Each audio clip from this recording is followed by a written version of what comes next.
जय माता दी प्यारे भक्तों, आज हम स्तनपान करेंगे दुर्गा सप्तशती का 5वां और छठा अध्याय।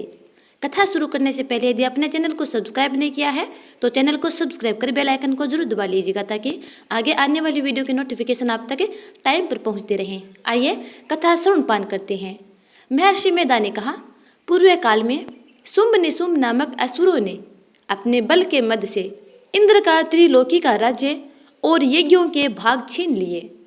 वह दोनों इसी प्रकार सूर्य, चंद्रमा, धर्मराज और वरुण के अधिकार भी छीनकर स्वयं ही उनका उपयोग करने लगे।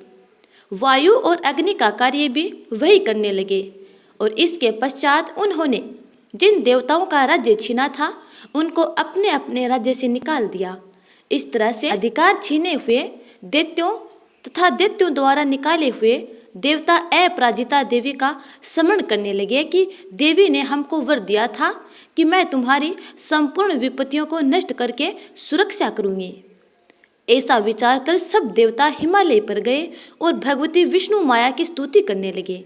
देवताओं ने कहा, देवी को नमस्कार है, शिव को नमस्कार है, प्रकृति और भद्रा को नमस्कार है। हम लोग रुद्र, नित्या और गौरी को नमस्कार करते हैं। ज्योत्सनामयी, चंद्र रूपिणी व सुख रूपा देवी को निरंतर नमस्कार है। शरणागतों का कल्याण करने वाली वृद्धि और सिद्धि रूपा देवी को हम बार बार नमस्कार करते हैं। और नैऋत्य राजाओं की लक्ष्मी तथा सर्वाणी को नमस्कार है। दुर्गा को दुर्ग स्थलों को पार करने वाली दुर्गपारा को सारा, सर्वकारिणी ख्याति कृष्ण और धूम्र देवी को नमस्कार है।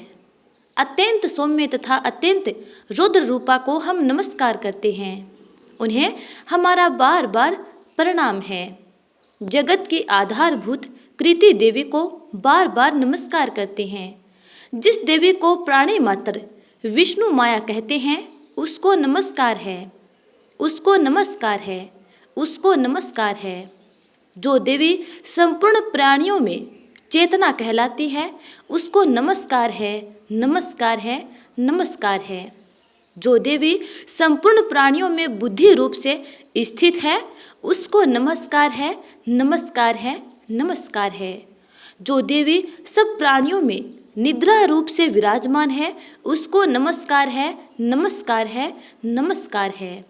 जो देवी संपूर्ण प्राणियों में अक्षुधा रूप से विराजमान है उसको नमस्कार है, नमस्कार है, नमस्कार है।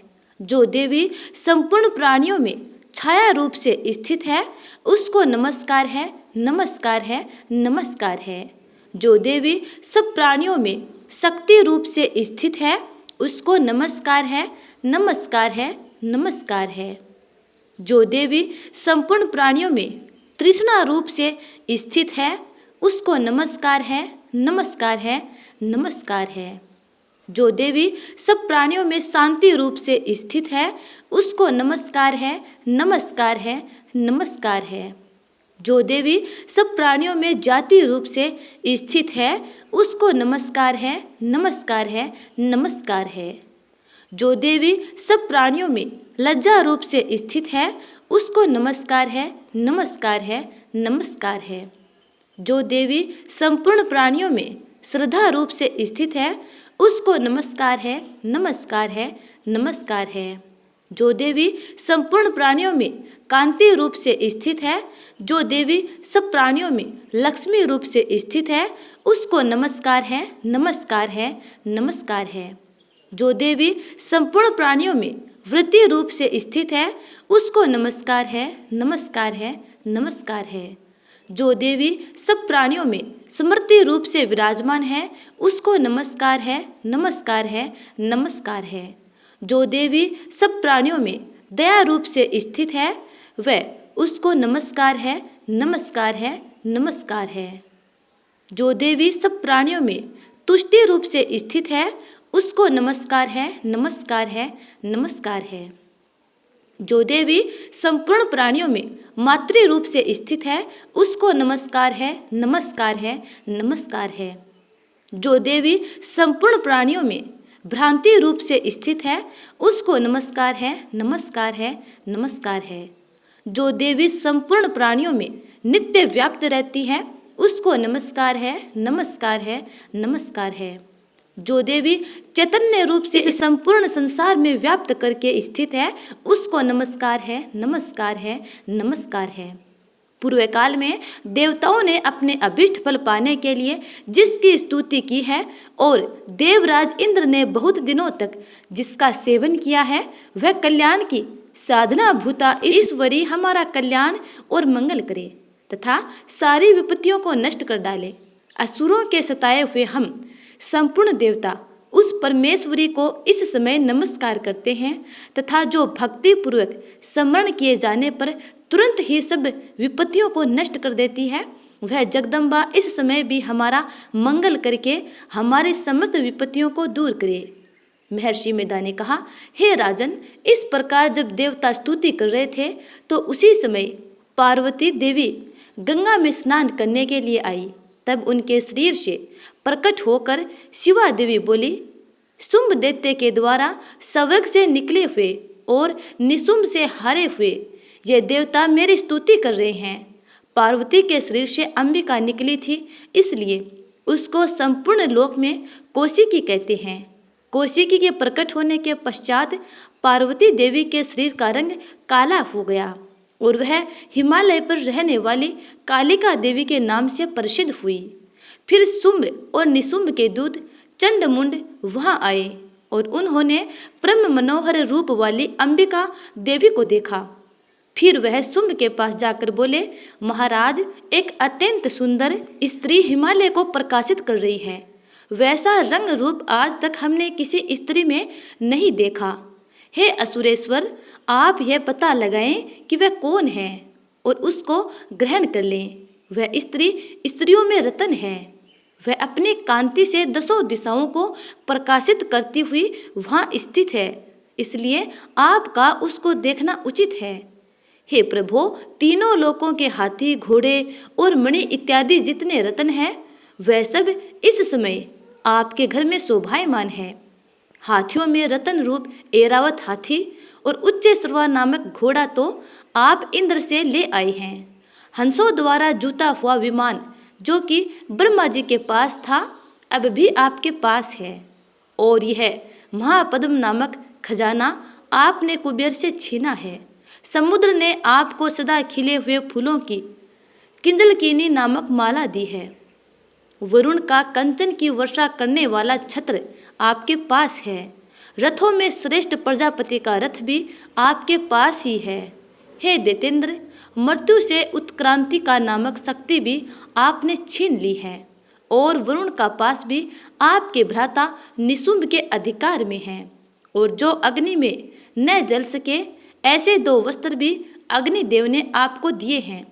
हे दैत्यराज, इस प्रकार सारी रत्न रूपी वस्तुएं आप संग्रह कर चुके हैं, तो फिर आप यह कल्याणकारी स्त्रियों में रत्न रूप अनुपम स्त्री आप क्यों नहीं ग्रहण करते?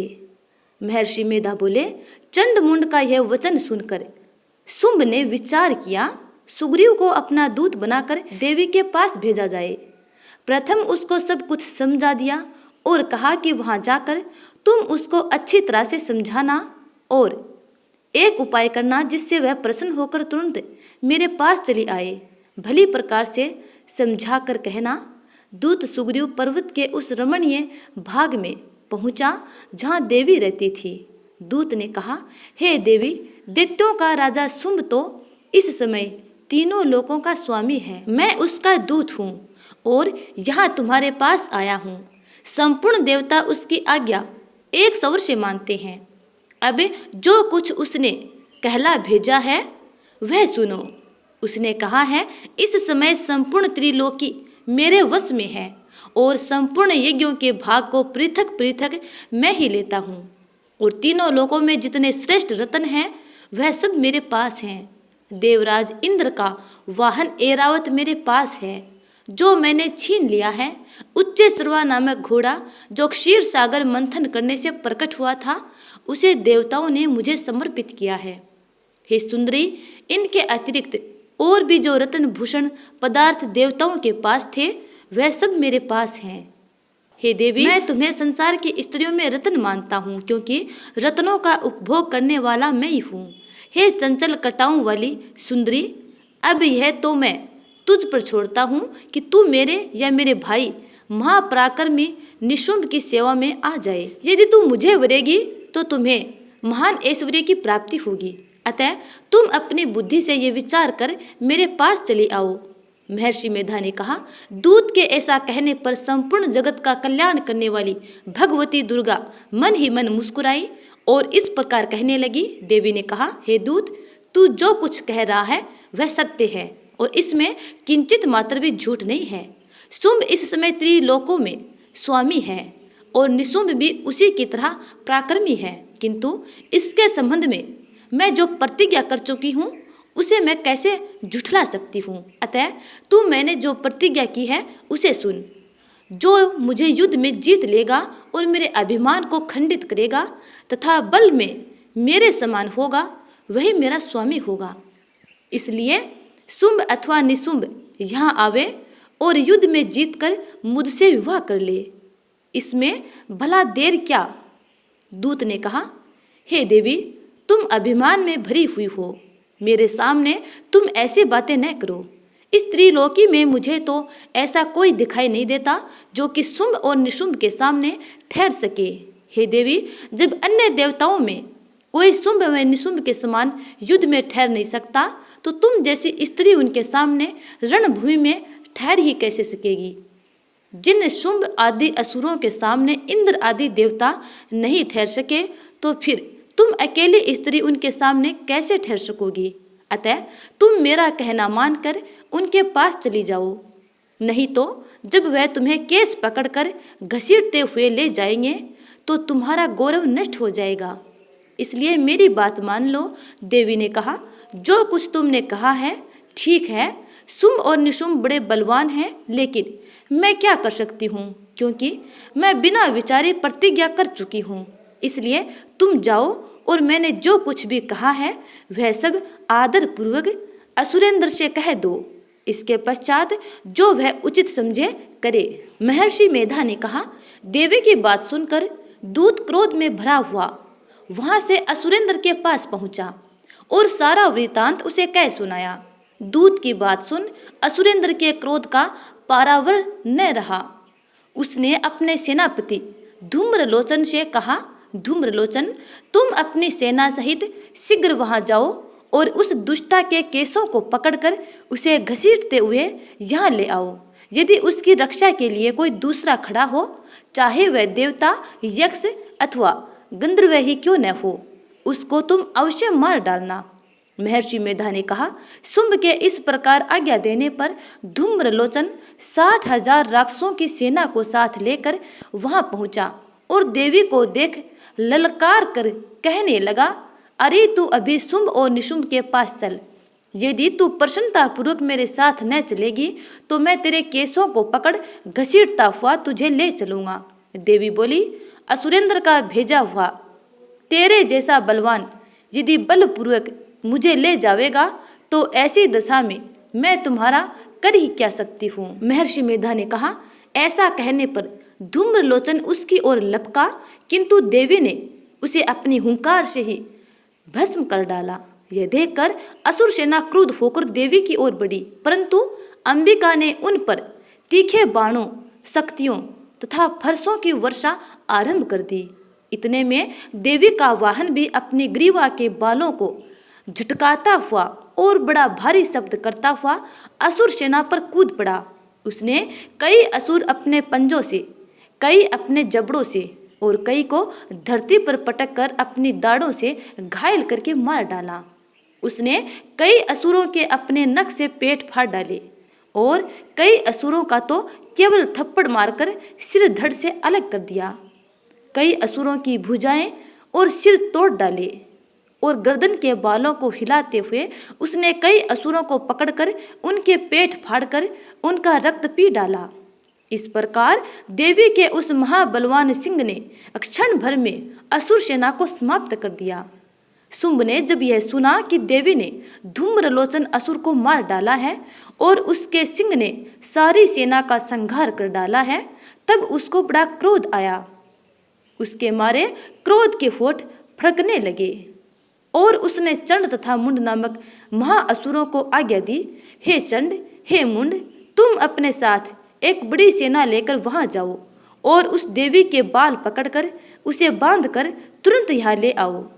यदि उसको यहाँ लाने में किसी प्रकार का संदेह हो तो अपनी सेना सहित उससे लड़ते हुए उसको मार डालो, और जब वह दुष्टा और उसका सिंह दोनों मारे जावे तब भी उसको बांधकर यहाँ ले आना।